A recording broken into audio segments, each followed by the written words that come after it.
فضیل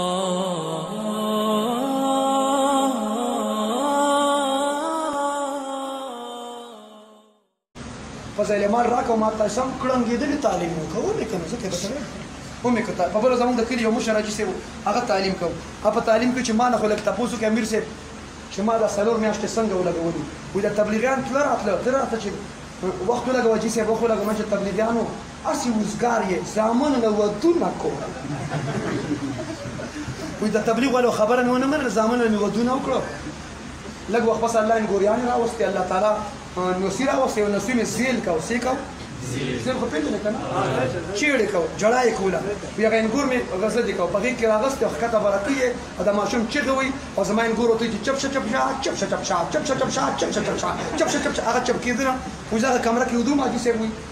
سپین ګیري وم روزې غټې وي داسې ډراوني خوفناک شکل کې وایي هغه انګور مې وایي که سخل کاکاوده دي وایي دنو نیم ویښ وم نیم ودوم وایي هغه ماشوم مې ما پسې کمرې ته راوسته او دې ماشوم ته چې چپ کېږي او که نه چپ کېږي او ما ته یې ګوته ونیسله چې بو وی ماشوم خو فورا توجه توجه ماشوم خو فورا چپ شو خو په ما ویښته ودرېده چې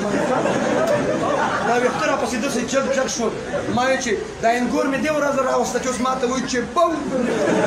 بستره مې راواغسته امیر صاحب ته مې ور وټاکه چې وا امیر صاحب ستا خبره خو ټیک ده اوس راته کور کې وایي چې بو زه چې 4 میاشتې ولګولې ترکیه والو اصحاب بابا والو پېښور والو تاسو ته وایم هغه ته به ووایي نو بیا یې 4 میاشتې ولګولې تاسو د بو انتظار کوئ که د بو نه مخکې ځئ بس دا جواب راکړئ بس مخکې کوئ که مخکې ځئ د بو انتظار کوئ که مخکې ځئ مخکې ځئ زه به مخکې او که څوک چې وروسته ځم زما تعلق انټرنیشنل سره دی څه سره دی انټرنیشنل سره اور زه درته نن په دې لوډ سپیکر کې زه اعلان کوم د اواز به زما کورونو ته ځي انشاءالله زموږ مستورات خواتین اسلام به اوري انشاءالله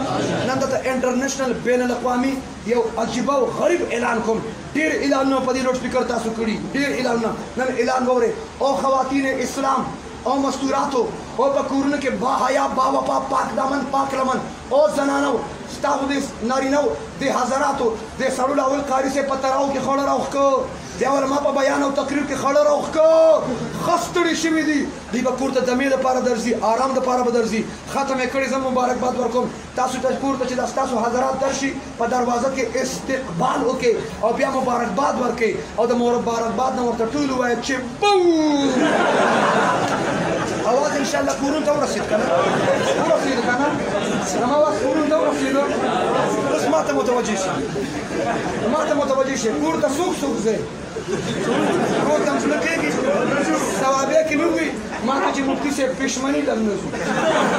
ځکه چې زموږ زنانه چې دي دا ښه دینداره دي فضایل مال والا تعلیم والا مشورې والا تاجد والا اوابین والا نفل والا اشراق والا دا د علماو احترام کوي د تبلیغیانو احترام کوي د مجاهدینو قدر کوي او مفتي صاحب دا خو ته راغلی تا ورته ویلي ستا خبره په سر سترګو مني وایي که کور ته وردننه شي به راته وایي وایي نن پښمني په جومات کې خو کور ته نه ځو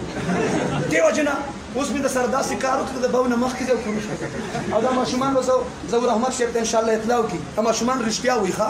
کله چې دا مشران کور ته دننه کېږي او ماشومانو تاسو سره دن نشئ بیا به پیغام راوړئ دوی دروغ نه وایي د ماشومانو په کتاب کې دروغ نشته که پلار میلمه راشي وروډبوي نه دی ماشوم ته پلار وایي ورشه ورته وایي چې بس نشته کور کې هغه ماشوم ورته هغه میلمه ته وایي وایي پلار مې وایي چې کور کې نشته ماشومان رښتیا وایي ماشومانو لهذا سیروزي له کوم کسان تیار دي د ګلاس وروت کې سیروزي تاسو به کله نه ځئ سیروزي کله نه به ځئ سیروزه یو مطالبه ده کومو خلکو چې صحابه او عظمت ناموس دفاع دپاره د جان نظرانه پېښ کړه د الله دین دپاره خپل جان نظرانه پېښ کړه هغه خلک چې د اسلام